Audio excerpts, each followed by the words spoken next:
В Кыргызстане предпринимаются усилия по повышению конкурентоспособности агросектора в регионе. Для этого делается упор на поддержку отечественных сельхозпроизводителей и повышение благосостояния фермеров. Из-за множества глобальных факторов повышается инфляция и остро поднимается вопрос продовольственной безопасности. Специалисты отмечают, наша страна зависима от импорта на 80%, а население полностью обеспечивается лишь 4 из 9 видов продуктовой корзины. Соответственно, экспертами вырабатываются пути наращивания импортозамещения. Пора уже государственный заказ на социально значимые виды товаров, биржевые товары, скажем, ту же пшеницу, масло. Период, когда сборы урожая, они дешевле будут. Их какую-то государственную закупку сделать, что ли. А потом, чтобы в последующем период поднятия цен регулировать это самое. Вот районирование, говорим, по видам растениеводства, продуктов сельского хозяйства. И кластеры много говорим. К сожалению, сегодня мы этого еще до логического завершения не выходим, столько лет говорим. Поэтому нужно в этом направлении тоже усилить работу.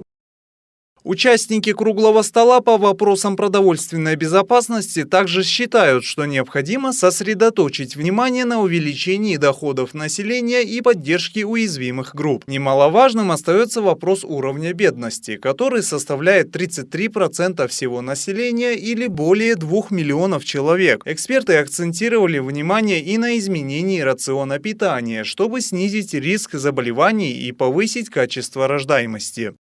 У нас нерациональная структура питания.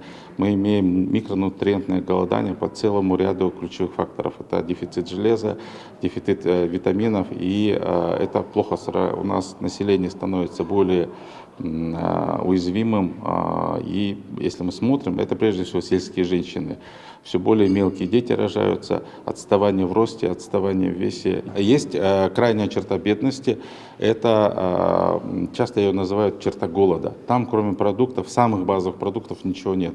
Ниже этой черты у нас сейчас живет, по данным 2021 года, 6% населения. Это вот 420 тысяч человек, если мы берем, что на 7 миллионов, вот 6% это будет 420. Наряду с этим в Ассоциации развития агропромышленного комплекса считают, что факторами ослабления продовольственной безопасности является контрабанда, отсутствие защиты отечественных производителей от импорта, сложности со сбытом на внутреннем рынке, высокая стоимость сырья, ГСМ. Отмечается, что в сложившейся ситуации необходимо содействие властей по обеспечению каналов продаж для местных производств в реализации отечественной продукции. Проблемы доступа нашей продукции в торговой сети, это проблемы с финансированием, это проблемы, скажем, с защитой нашего внутреннего рынка, это предложения наши по тем или иным нормам или по освобождениям каких-то, скажем,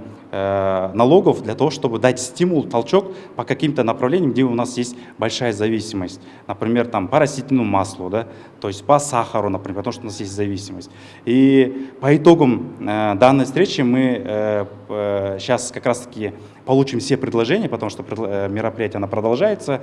Мы выработаем вот эту резолюцию для того, чтобы это рекомендовать Кабинету министров Кыргызской Республики, администрации президента. По итогам круглого стола, посвященного продовольственной безопасности, была принята резолюция. Представитель администрации президента, принимавший участие в мероприятии, заверил, что высказанные мнения и предложения будут учтены. Взаимодействие агропромышленного сектора с государственной политикой поможет реализовать программу продовольственной безопасности и питания.